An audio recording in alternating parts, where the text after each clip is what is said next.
ng mga solid kapwa natin dyan, nasan daw yung dilaw. Ito yung original na headlight ni Victoria na waldas na. Ako din may gawa nito, yung same lang na to. Ito yung atin. Wala pa. Final touch, lagyan natin. Tingin nyo, okay na ba yan? Sa side na lang, no? Wala na yung sa harap. Kasi pag meron dito, matatakloban to eh. Wala pa naman bangas eh. Pag nagkabangas na, no? Pa natin ang konti. Ibangga mo. Ayan, gano'n. Nabangga ko uli. Nalala ko na semplang ko to eh. Galing yung tape mo dati, yellow. Sa Motor World. Bumili ka talaga? Oo. Ba't yellow? Hindi ko din alam. Yo! Ayos! Chamba lang din. Diba? Oh.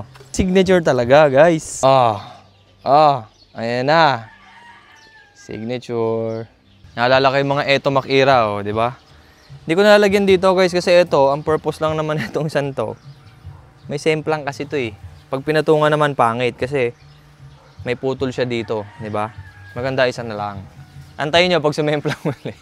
Sabayan, goods na. Happy na mga kapwa. Papalitan ko din pala yung pipe. Yung Chukigi pipe.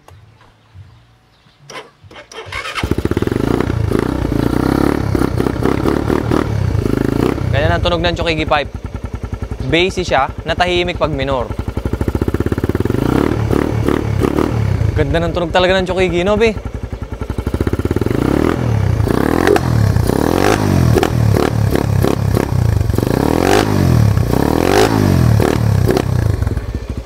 Malagapak na ma-bass. Pero, papalitan natin siya ng, syempre, signature pipe ni Victoria ay stock pipe. Napakakinis nito. Oh. Di ba? Wow na wow. Shoutout sa may-ari yun. Tunay na may-ari yun. Nakaabang lagi. Tatay ko yan, guys. So, ito yung stock pipe ng new breed. Mas mahaba pala siya sa Chukigi. Tapos, yung pagmamountingan din niya, kailangan natin ng spacer. Ayan o, kasi dito dapat ang tapat niya. Pwede natin gawin yan, babawasan natin ng konti yun. Ito. Yung pinaka-elbow, babawasan natin para sumakto to. Hindi lang punas tong Chukigi, guys, pero magkasing kinis yan. Parang malaki yan. Testingin natin. Pumasok ang tornilyo. Yung ko naman yung signature na tunog ng Raider. Prrrrt. Ganon, di ba? Yung tunog ni Victoria din, ganon din dati yon. Yan, naiipit na niya yung gasket.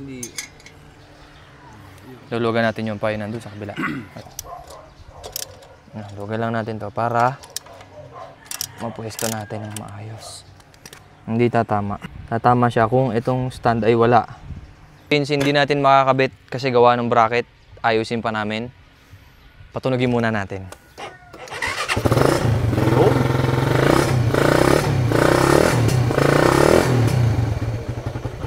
Yan ang tunog talaga.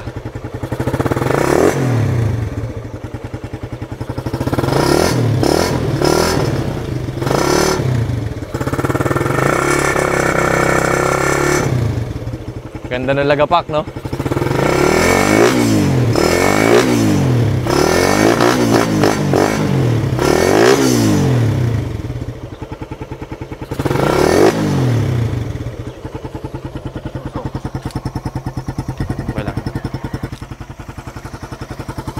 Wala tunog niyan.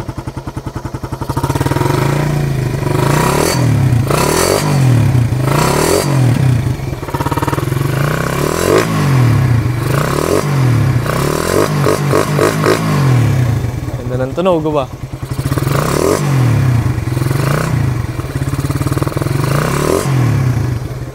Alright.